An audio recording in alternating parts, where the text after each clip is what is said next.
Chris Cornell's voice took him far in life. He became a rock god as the lead singer of Soundgarden and Audioslave, but his time on Earth ultimately ended tragically prematurely. Here's a look at what the final 12 months of his life were like. Cornell occasionally wrote music for films, and one of his contributions was the song The Promise for the 2017 movie of the same name, which stars Oscar Isaac and Christian Bale. The plot of the film covers the Armenian genocide, which happened at the same time as World War I.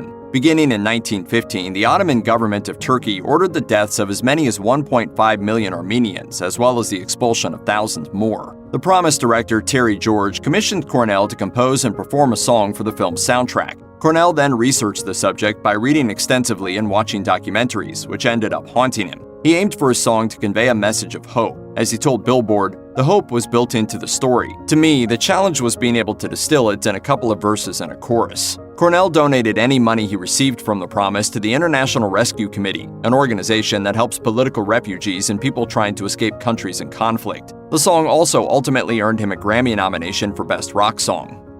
Cornell is, of course, primarily known for his singing career, during which he was the frontman of 3 different rock bands, Temple of the Dog, Soundgarden, and Audioslave. He also kept up a prolific solo career, as he released 4 solo albums between 1999 and 2015, Euphoria Morning, Carry On, Scream, and Higher Truth. The last one sold fairly well, peaking at number 19 on the Billboard album chart and generating the rock radio hit Nearly Forgot My Broken Heart. Clearly, the masses wanted plenty of Chris Cornell, and he obliged as he headed out on tour to promote Higher Truth. The latter part of 2015 saw him play in theaters and concert halls in the US, Australia, and New Zealand. Then, in early 2016, he played throughout Scandinavia and Western Europe, including a 4-night stand at London's Royal Albert Hall. He ultimately returned to North America for another leg that kept him on the road playing shows for much of the summer. A few months before Soundgarden released its commercial breakthrough Bad Motorfinger in 1991, Chris Cornell had already emerged onto the scene with Temple of the Dog, a supergroup consisting of members of Soundgarden and Pearl Jam. Temple of the Dog released a self-titled album in 1991 that featured the hit song Hunger Strike. The album served as a tribute to the late Andrew Wood, frontman of Seattle band Mother Love Bone and a close friend of Cornell's. Wood had died in 1990 of a drug overdose. Temple of the Dog was a project with a specific goal in mind that existed in a specific period in time. It was formed by people who went on to much bigger things, so the fact that the band ended up reuniting was a bit of a surprise. Cornell had occasionally joined Pearl Jam on stage over the years, but it wasn't until November 2016 that Temple of the Dog staged a full-scale reunion tour. They played 5 American cities, and Cornell hoped it would be a cathartic experience. He told The Guardian, "I didn't deal well with Andy's death. After he died, numerous times I'd be driving and I would look out the window and I thought I saw him. It would take me 5 minutes to update to the moment and realize, no, he's actually dead." This tour, in a sense, is the dealing. It's facing the reality. After revisiting Temple of the Dog, the Chris Cornell greatest hits wave continued when he got back together with Audioslave, which originally formed in 2001 when Cornell joined up with 3 former members of Rage Against the Machine. They released 3 best-selling albums in the 2000s and dominated rock radio with hits like Show Me How to Live, Cochise, and Like a Stone. They were nowhere near as politically minded as Rage Against the Machine, but they made their feelings known when they reunited after some time apart. On January 20th, 2017, the same day as Donald Trump's presidential inauguration, Audioslave helped organize the anti-inaugural ball, a star-studded protest in the form of a concert in Los Angeles. It was a decidedly informal affair for Cornell and his bandmates. A quick sound check served as their only rehearsal before they performed a 3-song set. According to guitarist Tom Morello, the entire reunion was Cornell's idea.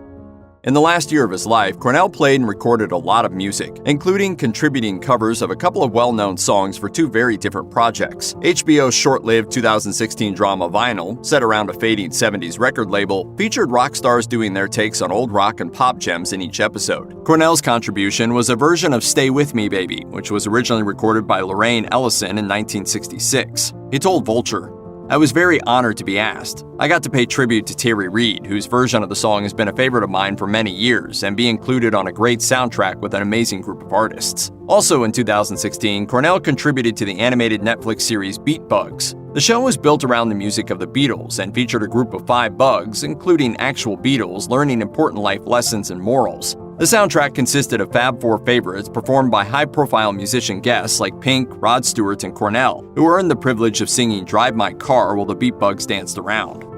In 2012, Soundgarden reunited after 15 years apart with a few concert dates and the release of a brand new album, King Animal. It worked out so well that Cornell, guitarist Kim Thile, drummer Matt Cameron, and bassist Ben Shepherd reconvened once more. They had some very ambitious plans in place for 2017, another new record, a tour, and digging into their vault. In April of that year, Cornell told Billboard that they were halfway through writing the new album. Each band member had been writing and recording potential tracks on their own. Thile told Billboard, "There's some songs that have been demoed. I think Matt's demoed some things completely, stuff he's recorded on his computer. Chris has demoed a few things. He's written lyrics for ideas that I've written and that Ben and Matt have written." Thile also noted that they were looking into issuing various unreleased recordings, such as excised material from Screaming Life, the band's debut 1987 EP. While those projects have yet to materialize, Soundgarden did tour throughout the spring of 2017, which Cornell seemed to be excited about. He told Billboard, "What I look forward to the most, because I tour so much, especially the last couple of years by myself, is the camaraderie. It's what we missed when we weren't a band." Iconic singer-songwriter Johnny Cash was a big influence on Cornell. The Man in Black even covered the Soundgarden song Rusty Cage in 1996. Cornell once said of him, "I met Cash once or twice in my life, and he was so gracious, and he was such an influence on me as a musician." Since that time, I felt like he's maybe one of the bigger presences in my life in terms of an artist that I'm a fan of. Cornell was such a big fan of Cash that shortly before he died, he adapted 2 of his poems and added original music to create a ballad called You Never Knew My Mind. It appeared on Forever Words, a collection of Cash's little-known non-musical works set to melodies, released in April 2018. It marked the first time Cornell's voice was heard on a record since his passing. Johnny Cash's son and Forever Words co-producer John Carter Cash said, "Chris took the 2 pieces and put them together in this one. I can't listen to it without it laying me down." In 2004, Cornell married his second wife, Vicky, and they went on to have 2 children together, a daughter named Tony, born in 2004, and a son named Christopher, born in 2005. It wasn't long before Tony Cornell and her father began collaborating on some musical projects. She wrote a song called Faraway Places when she was just 12 years old, which her dad recorded and produced at his home studio in Florida. The song was later released in a 2019 short film made by a Cornell family friend. In 2015, Chris had accompanied his daughter in her first ever public performance as they played Bob Marley's Redemption song together at the Beacon Theater in New York City. In a poignant Father's Day gesture in 2018, Tony released to YouTube her duet with her late father of the Prince song Nothing Compares to You. Soundgarden hit the road in spring 2017 with Cornell at the fore, and the tour arrived in Detroit for a May 17th date at the Fox Theater. The Detroit Free Press covered the performance and reported, "It was clear that something wasn't right with the 52-year-old Cornell. He often staggered back and forth across the stage and seemed weak in his movements. Just 1 or 2 songs in, it was as if the energy had exited his body, and what was left was a shell of a man scrambling to do his job." Cornell also reportedly forgot lyrics on more than one occasion, and his vocals weren't in sync with the music. At one point, he wandered off stage, leaving the rest of the band to vamp with their instruments until he returned. They finished their set with the downbeat 1991 track Slaves and Bulldozers, intercut with elements of Led Zeppelin's In My Time of Dying, and thus ended Soundgarden's last show and Cornell's final performance before the tragic events of later that night. Following Soundgarden's show at Detroit's Fox Theater, Chris Cornell headed straight to his hotel room at the MGM Grand. That's when bodyguard Martin Kirsten helped him with a computer issue and then gave him 2 doses of an anti-anxiety medication. At around 11:30 p.m., Cornell took a brief call from his wife Vicky, who noticed that his speech seemed slurred and that he sounded overly sleepy. He repeatedly assured her that he was just tired. He was slurring his speech a lot. So at that point you were thinking you've got to get him help? Yes. At 1:15 midnight, Vicky called Kirsten to have him check on her husband, but he found Cornell's room locked. He kicked down the door, only to find the bathroom door locked as well. After kicking down the second door, he discovered Cornell on the floor unresponsive, not breathing, blood coming out of his mouth, and an exercise band firmly tied around his neck. An EMS unit arrived on the scene and a medical professional performed CPR on Cornell, but without success. At 1:30 a.m., a doctor pronounced Cornell dead, after which homicide detectives arrived to investigate while another officer called Vicky to tell her that her husband had passed away. He was only 52 years old. According to a police report regarding the scene of Chris Cornell's death, Vicky Cornell told police that her husband was a recovering drug addict. Indeed, he had long struggled with substance abuse, and Vicky told ABC News that her husband had suffered a relapse in his sobriety in 2016. However, according to authorities, drugs didn't seem to actually play a significant role in his death.